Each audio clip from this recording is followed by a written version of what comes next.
du mois de mai. Toujours dans cette part d'écart évitable, l'IGF intègre également les mauvaises anticipations sur le comportement des acteurs, notamment sur la consommation et le taux d'épargne. Mais je considère qu'estimer que les ménages allaient réduire leur épargne n'est pas un choix technique, c'est estimer que les conditions de vie sont satisfaisantes et que les ménages n'ont pas à se prémunir contre l'avenir. C'est donc estimer que la politique économique fonctionne. Pourtant, avec un contexte inflationniste et la baisse de salaire réel, ces comportements attendus étaient peu probables.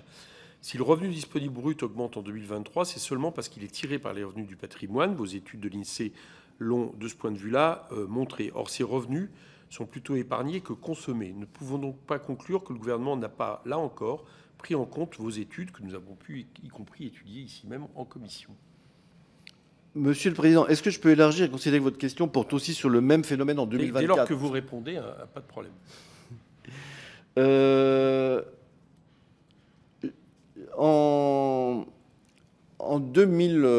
C'est surtout en 2024.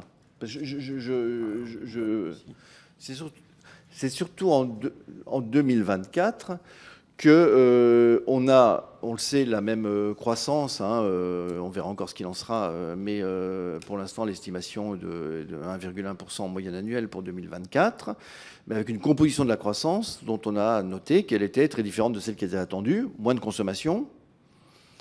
Et un peu plus d'exportation et plus de dépenses publiques, bien sûr.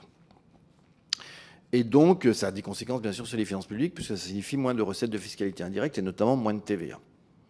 Il y a aussi un effet inflation, on aura peut-être l'occasion d'en parler. Il n'y a pas qu'un effet volume, il y a aussi un effet inflation. Je dois dire que quand on regarde, et on le fait au Conseil des finances publiques, l'ensemble des prévisions des économistes, tous attendent une baisse de taux d'épargne. Parce qu'en gros, en dépit de ce que vous avez dit, Monsieur le Président, sur le fait qu'il y a une partie de la hausse du pouvoir d'achat, pas tout, qui est liée à l'évolution des revenus du patrimoine, en dépit de ça, il n'y a pas d'explication globale de la forte hausse, la hausse significative du taux d'épargne qu'on a connue depuis l'avant-Covid. Je vous rappelle, avant Covid, on avait un taux d'épargne global des ménages français qui était de 15% du revenu. En ce moment, on est à 18%. 3%, c'est beaucoup de dizaines de milliards, bien sûr. Et c'est aussi donc beaucoup de milliards de TVA pour ne prendre que cette partie de la fiscalité indirecte.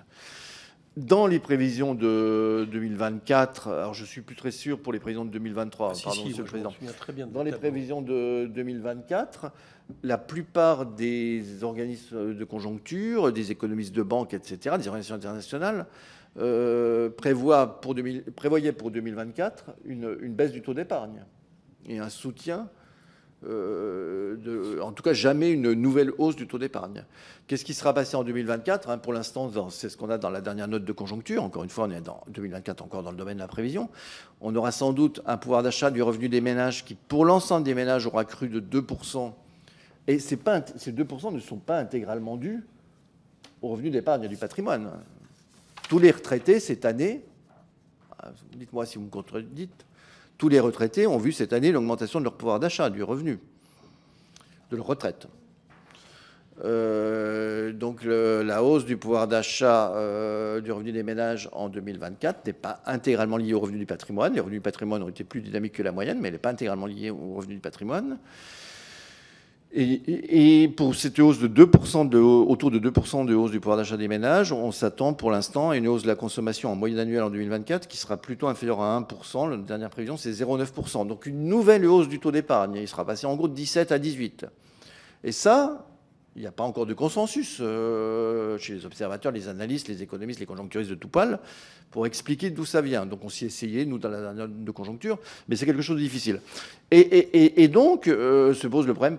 En ce moment-là, pour 2025, la plupart des prévisions qu'on a pu voir au Conseil des finances publiques tablent sur une légère baisse du taux d'épargne, et c'est ça le principal soutien à la demande. Ce n'est pas en ce moment l'investissement qui soutient la demande, ça sera moins les dépenses publiques que les années précédentes, et donc il faut imaginer qu'il y aura un soutien de la consommation. C'est pas aussi longtemps qu'on n'a pas une explication vraiment très claire de pourquoi le taux d'épargne des ménages est à 18%, en dépit de tous les éléments qu'on met sur la table, nous, à l'INSEE. On ne peut pas avoir de certitude sur la manière dont il va évoluer. Et c'était pareil les années précédentes, je dirais. Voilà, donc il me semble du reste qu'au Conseil des finances publiques, quand on a fait des avis toutes les années, je ne me rappelle pas qu'on ait pointé, mais il faudra vérifier dans les différents avis, mais je ne me rappelle pas qu'on ait pointé une appréciation trop optimiste, excessivement optimiste de la consommation. Je ne me rappelle pas qu'on l'ait fait.